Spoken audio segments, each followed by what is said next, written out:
Hello students, how are you? Myself Neha and it's 7th class. Today we are going to start chapter 12, reproduction in plants. In this chapter we are going to learn about the reproduction, different type of reproduction in plants. कि by which method plants reproduce. किन-किन तरीकों से plants reproduction करते हैं. Now let's start. तो first of all chapter start करने से पहले we have to clear some terms, क्योंकि if I am using some terms between the chapter and अगर मैं चैप्टर के बीच में वो टर्म्स यूज करती हूँ then we have to clear that terms first. तो फर्स्ट ऑफ ऑल आता है रिप्रोडक्शन. क्या होता है reproduction? Means to produce young one, किसी नए प्लांट को प्रोड्यूस करना. ठीक है ना. मीन्स द प्लांट से एक नया प्लांट ग्रो करना.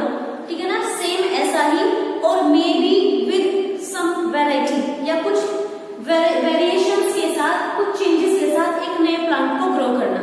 इसी तरीके से अगर मैं अपने और सेकंड टर्म आता है गैमीट. गैमीट क्या होता है?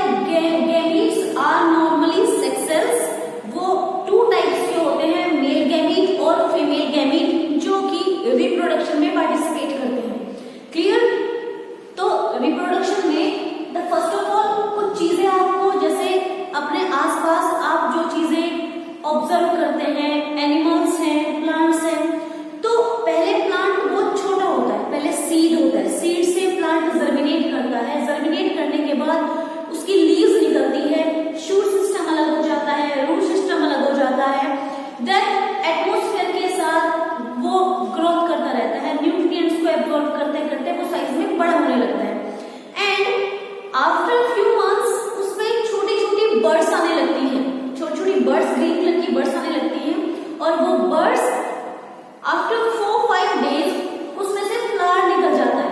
कलरफुल फ्लावर ब्लूम करता है, कलरफुल फ्लावर खिलता है और वो फिर उसके बाद उसमें आता है फ्रूट. ठीक है ना. तो ये सारे जो चेंजेस होते हैं, इट मीन्स एक प्लांट से दूसरा प्लांट ग्रो कर रहा है.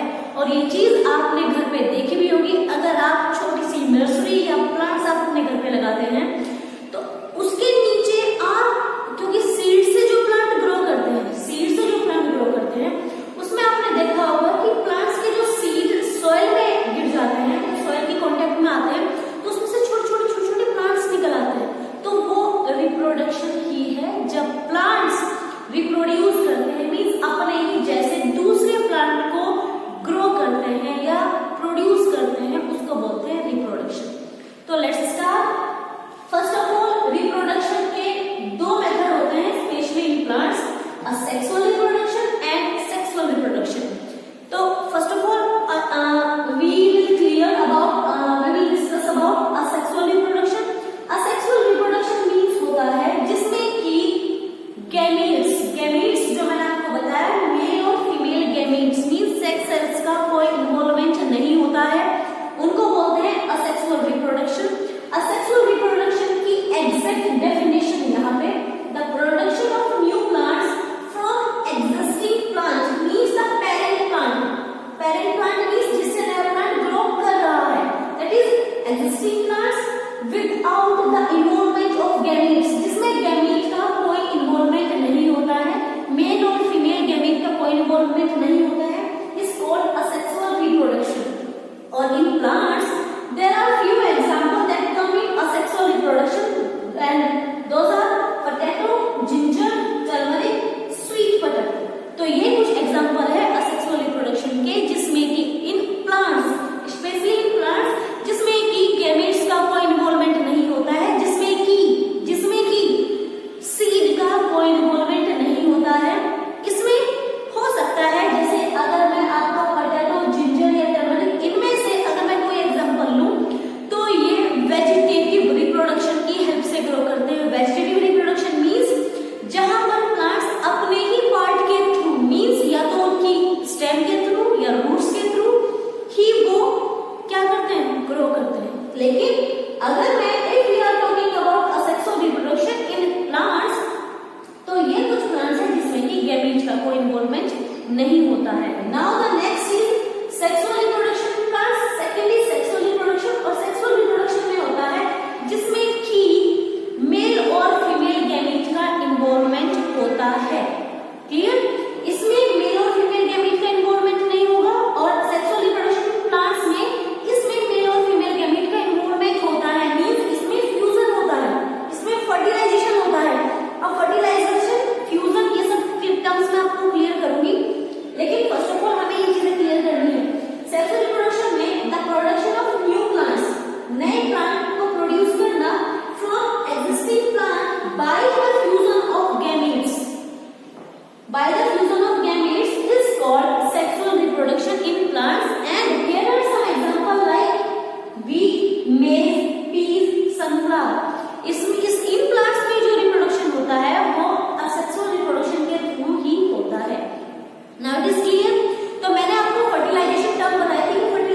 Vegetative propagation.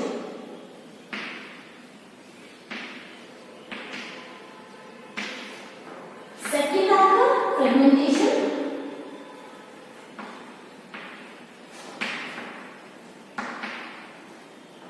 Third is budding, fourth is spore formation.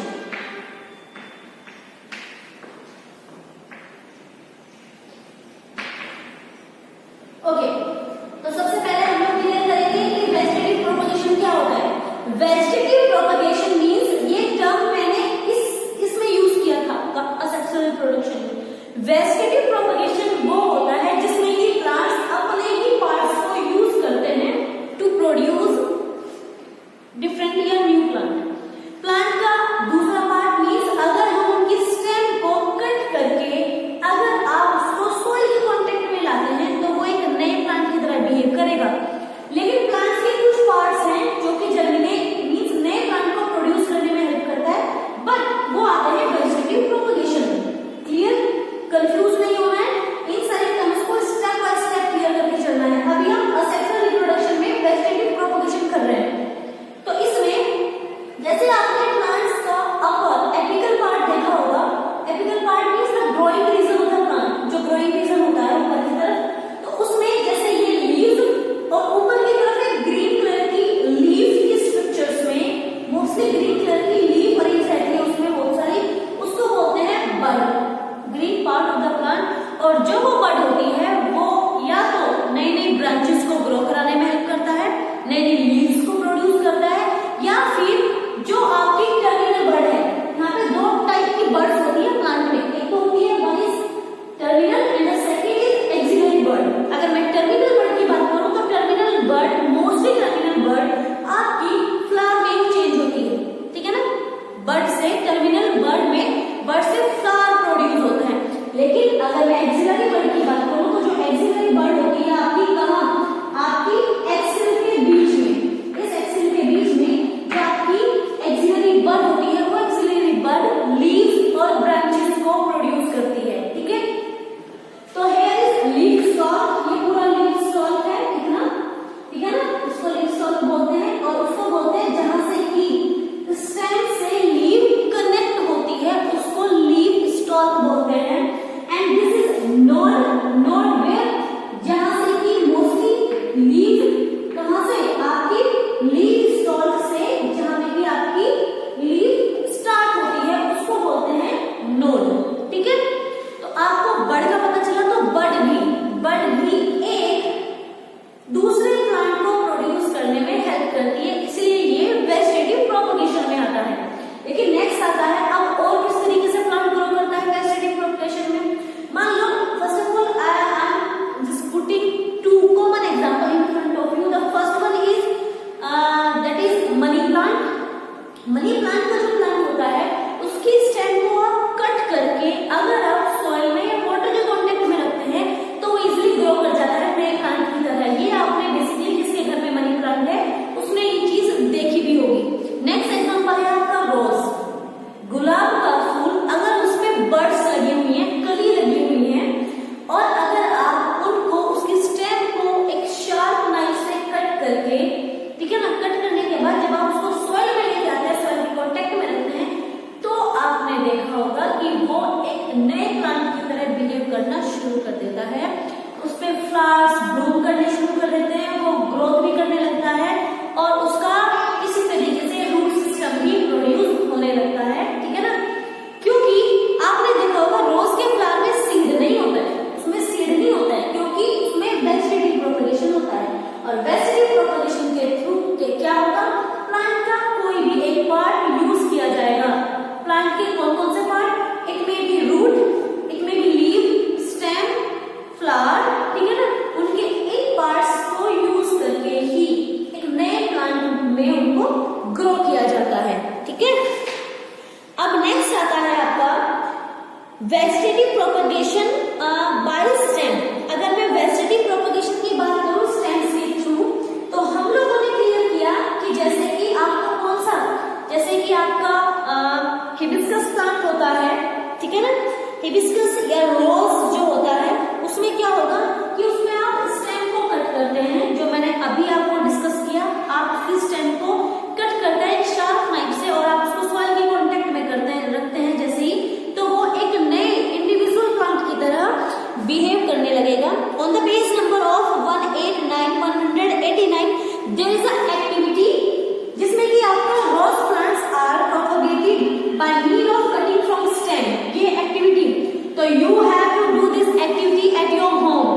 सबके घर में कॉमन सी बात है, रोज का प्लांट होता ही होता है। तो आपको उसकी कोई भी एक स्टेम जिसमें कि एक या दो बड अटैच होंगी, आप उसको एक नए प्लांट में ग्रो करेंगे और आप ये चेक करेंगे कि उस प्लांट से उस स्टेम को अगर आप कट करके एक दूसरे प्लांट या अलग से उसको सॉइल में कांटेक्ट में लेके आ रहे हैं, तो विद इन कितने दिनों में उसकी जो बड है, जो आपने उससे अलग की थी, सेपरेट की थी, वो कितने दिनों में ब्लूम करती है, वो फ्लावर में चेंज होता है।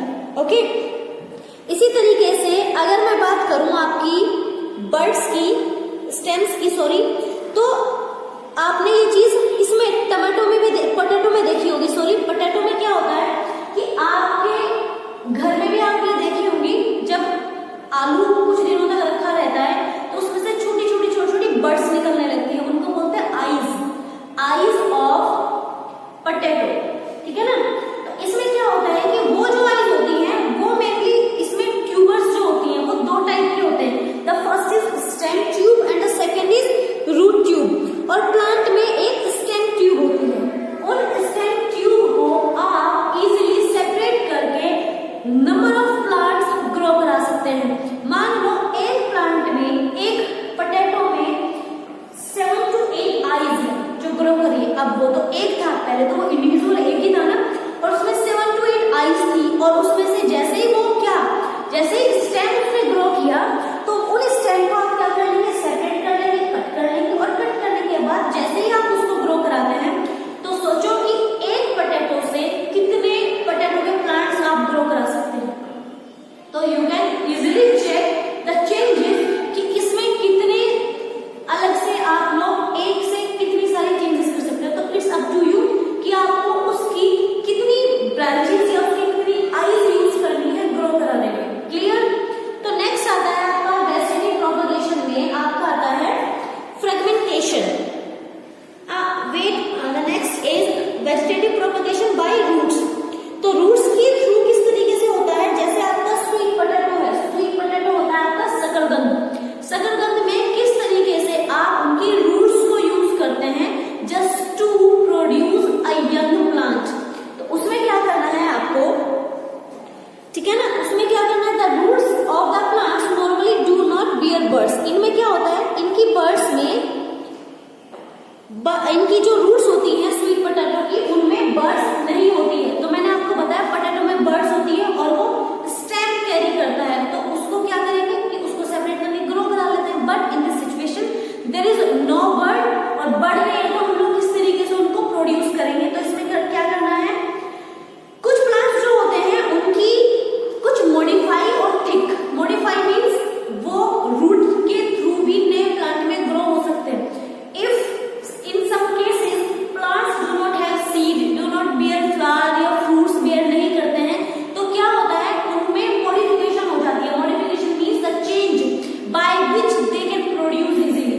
तो इसमें अगर स्वीट पोटैटो का आप एग्जांपल लेते हो तो इसमें क्या होगा, स्वीट पोटैटो के पास मॉडिफाइड रूट्स होती हैं और उन मॉडिफाइड रूट्स के थ्रू आप क्या करेंगे, नए या बहुत सारे स्वीट पोटैटो के प्लांट्स को ग्रो करा सकते हैं, ठीक है ना।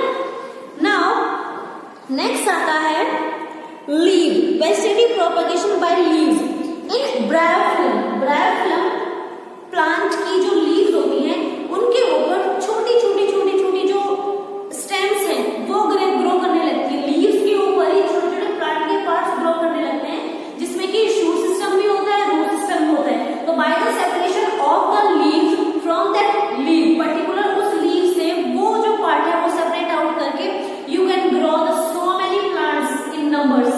Okay, so it is also the part of vegetative propagation that is done by leaves, जो leaf के थ्रू होता है। तो इसमें क्या करेंगे, इनके प्लांट्स को आप सेपरेट कर लेंगे और सेपरेट करने के बाद वो इजीली एक नए प्लांट में वो ग्रो कर जाता है। तो वेजिटेटिव प्रोपगेशन जो मैंने आपको बोला कि बाय किसके थ्रू होता है, ये होता है प्लांट के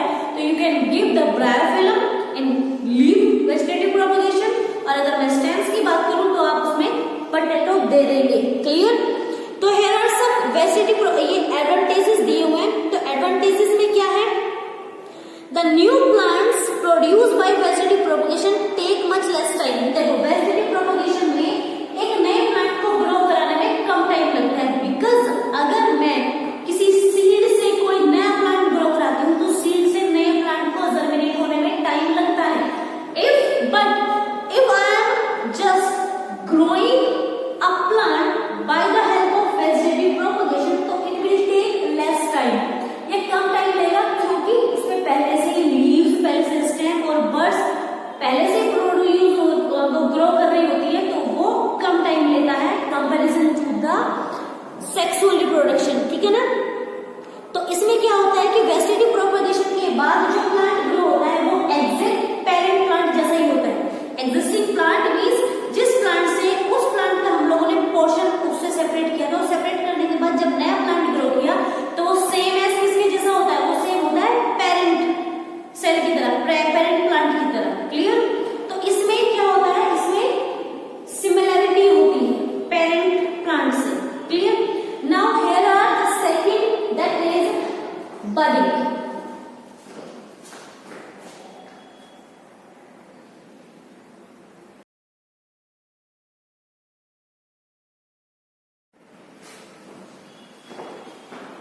Now the first vegetative in asexual reproduction, the second is budding, कि budding के थ्रू किस तरीके से reproduction होता है। In some simple plants like budding means होता है कि किसी individually एक plant में से bud like structure will generate, एक bud like structure generate होती है और वो तब तक उससे generate होती है जब तक कि वो मैच्योर नहीं हो जाती है। आफ्टर गेटिंग मैच्योर या फिर जब उसको लगता है now it is ready for detachment, जब वो उससे डिटैच हो जाता है तो डिटैच होने के बाद वो एक इंडिविजुअली एक प्लांट की तरह बिहेव करता है। अगर हम बात करें कि here is a example of yeast and yeast is a single cell plant and which is a fungus. Budding को फॉलो करता है yeast, a single cell organism या single cell plant और फंगस, ये फंगस होता है और इसमें किस तरीके से होगा budding. here is the parent body, ये आपकी parent body,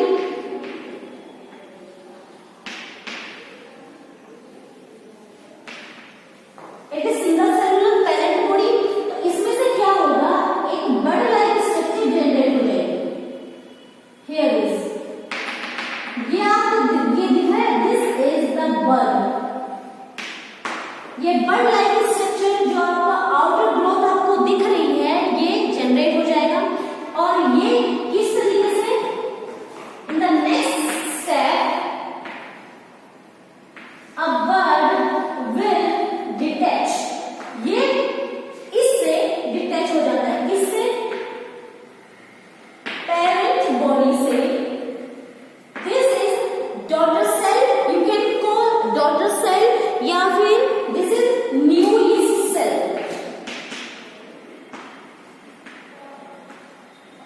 new yeast cell. और इन द नेक्स्ट अगर ये जो आपकी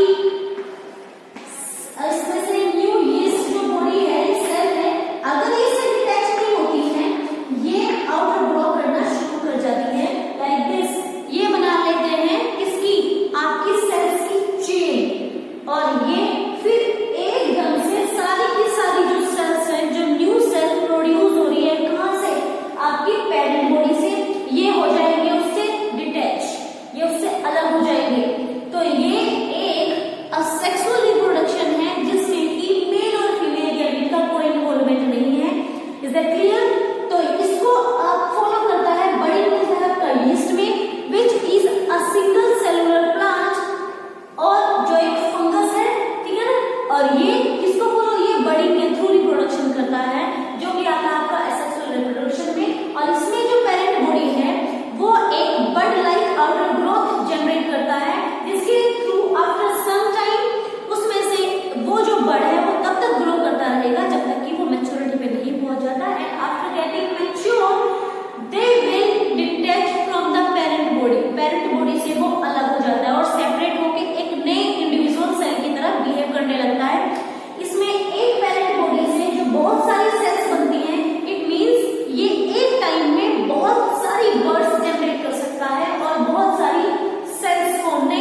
आपको ये सारी चीजें लर्न करनी है step by step.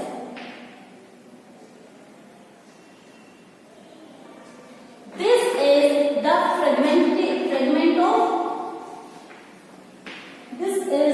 Fragment of spirogyra.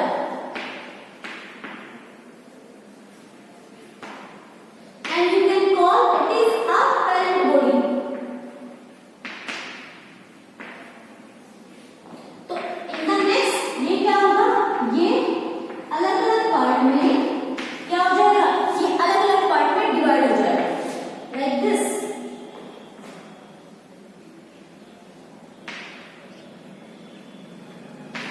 तो आपने ये देखा कि इसमें किस तरीके से एक पेरेंट बॉडी से 3 नई cells, 3 new cells are formed. किस तरीके से एक पेरेंट बॉडी से 3 नई सेल प्रोड्यूस हुई है।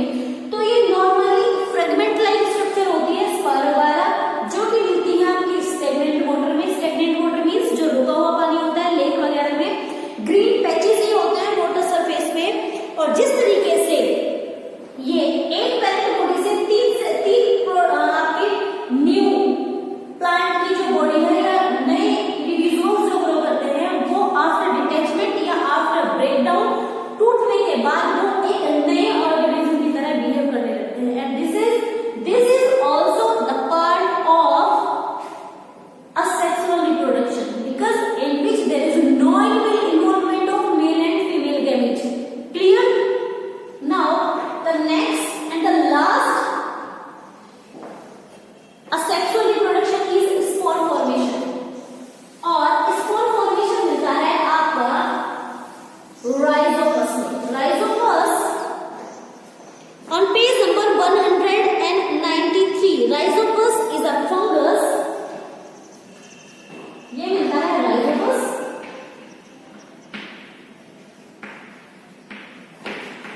ये आपको एग्जाम्पल के थ्रू लर्न करना है, एग्जाम्पल और डायग्राम के थ्रू। तो स्पाइरोगायरा क्या होता है, wait I am drawing.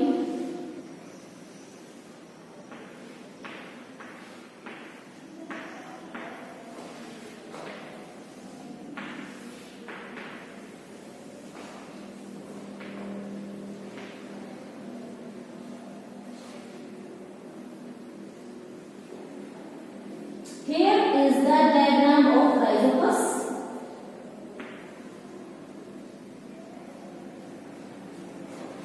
You can easily see, आप इधर इसको आराम से देख सकते हैं कि किस तरीके से।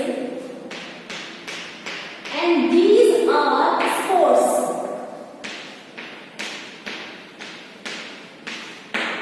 स्पोर्स आपके मेल या फीमेल गैमेट नहीं होते हैं।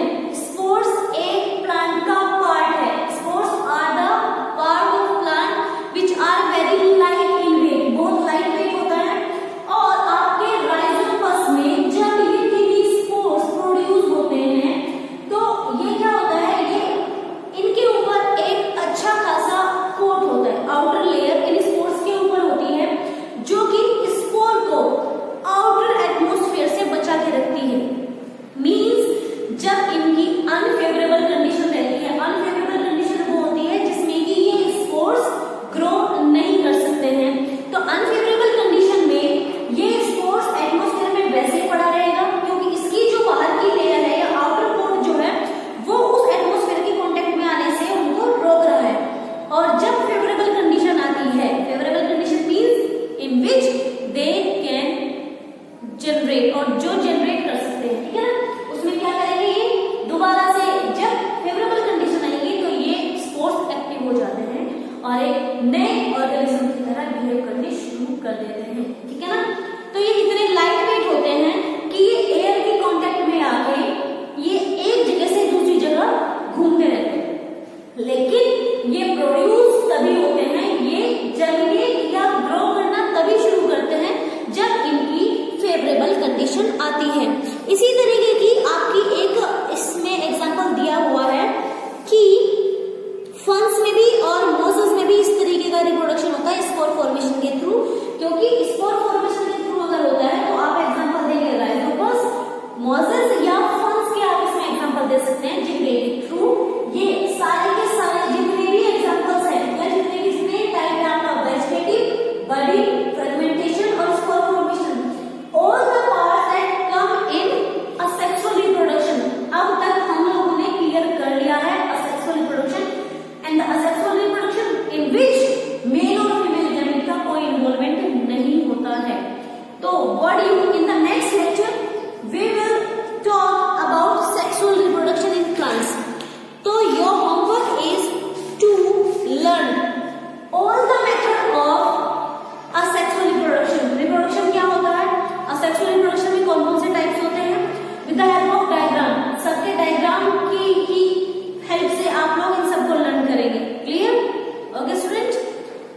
Of you